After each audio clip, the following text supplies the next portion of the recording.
Jaylen Brown is staying in Boston. He got the entire bag from the Celtics, agreeing to a 5-year, $304 million supermax extension. According to reports, it's the richest deal in NBA history. Brown has made the playoffs every season with Jayson Tatum as his teammate, but they have not won an NBA title. That child support bill would be crazy, won't it? Woo! That's getting child support with $300 million, though. Get that lasso out. My God. Listen, Hey, I almost said child. Just not put ourselves in that position. You ain't had to worry about option, that. and we talk about that a lot, TJ. Yes. I know. Child-free in 2023. Can the Celtics win a title with Jayson Tatum and Jaylen Brown, Shady? I'm going to say no. I think that, okay, so if he's getting $303 right now, right? Next year, if I'm not mistaken, Jayson Tatum's going to get $318 million. Ooh. Who you gonna get? Who you gonna get? If you can't win with the roster you had last year, right? With Marcus Smart there, you let him go, right?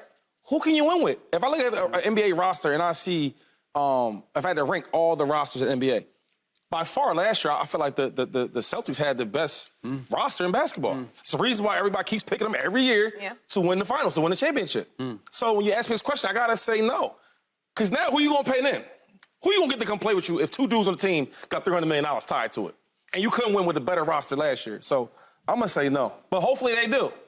It's not against my Sixers. Yeah, well, I don't know if I can start hoping, because that would mean the Heat wouldn't have come out of the East, so I won't go that far. But I do think that this duo is capable. I can't say they're not capable, because they have played in the finals. And we do pick them every year. They have had a lot of playoff success. And I think if you can make it to a finals, I have to put you in that category, particularly in the East. But I'm kind of shady. We're always talking about filling up the rest of the roster. They had a pretty good roster last year. And managed to come all the way back against those scrappy underdog Heat and still couldn't get it done. So it's making it very interesting. But congrats, that's a lot of money. He earned it, but what happens now? Slick? Yeah, I'm going to say I don't see how, considering they haven't to this point, because, and this is one of the great misnomers when we talk about the Golden State Warriors, because we think of them as the dynasty, right? But if you look at when they paid Steph Curry and when they paid Klay Thompson, they've won exactly one championship 2 years ago since those guys got paid. The benefit that they had is Steph Curry was on a 4-year, $44 million deal. That's right, that's right. Way, way below market. Klay Thompson signed a deal. He was way below market. And so they were able to add the Andre Iguodalas and the Sean Livingstons and the Mo Spates. And remember, their motto was strength in numbers. They had the money to build the depth. And then, when that started to fall off a little bit, there was a huge influx of TV money. They were able to sign Kevin Durant as a free agent. Like, there was so much money that came in, they could sign another max player. I'm not anticipating that that's going to happen anytime soon. So you're paying these guys max money, and yet just this past year, you had the Defensive Player of the Year, Marcus Smart. Come on now. You had the 6th Man of the Year in Malcolm Brogdon. You had a second-team All-NBA defense in Derek White. You got Al Horford, who's an established, accomplished big man, and you couldn't get it done. So how are you going to be able to add the pieces if those pieces weren't enough around these two guys, and now you're paying max money? How are you going to be able Slick. to You build cooking that now. team? You cooking now. So this is my thing, because I thought the same thing. I thought, look, they just went to the Eastern Conference Finals. They're going to the playoffs every year. They've gone to the finals. Like, they're close, right? And there's two ways that you can look at the teams that get close. One, either they just need that one last piece. What is it? That one last piece. Or there's a critical flaw in what they have. And the Phoenix Suns went to the finals, right? And then they fell off the mountain. The Utah Jazz went to the finals twice.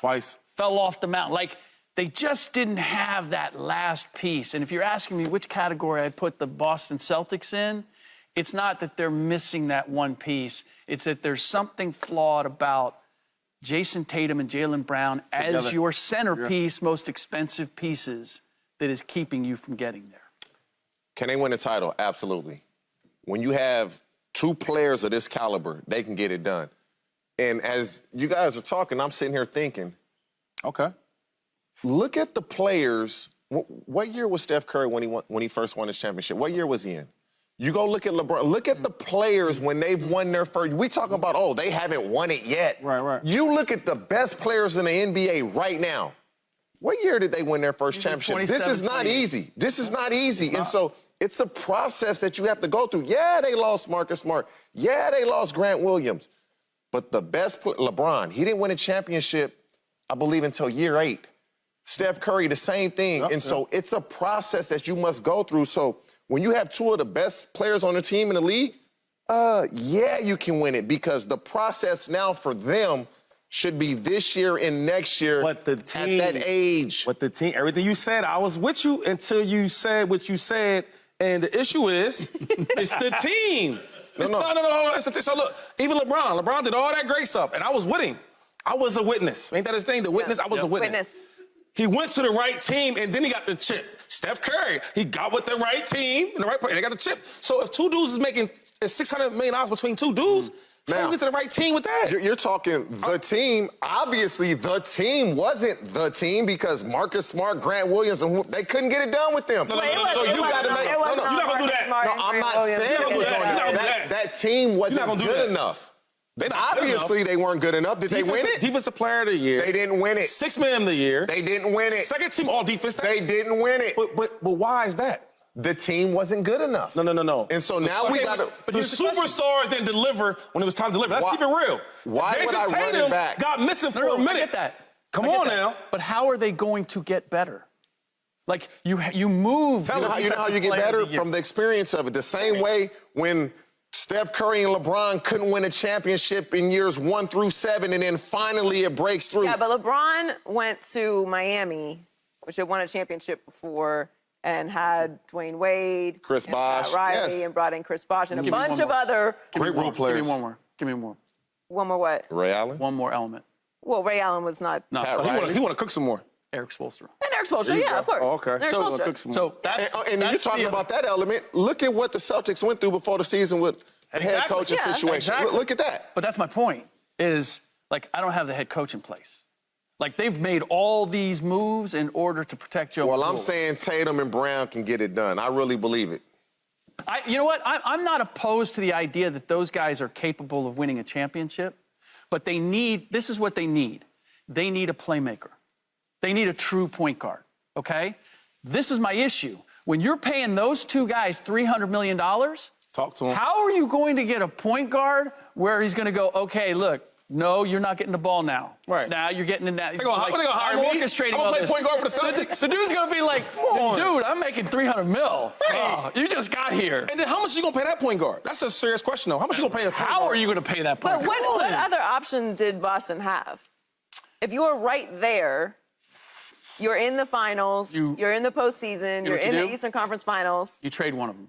You trade one of them. You trade one of them and you say... You're literally going to take a huge step back. Okay. Nah. Well, sometimes you got to take a step back to take the real step forward. Nah, that ain't. You never played Tunk?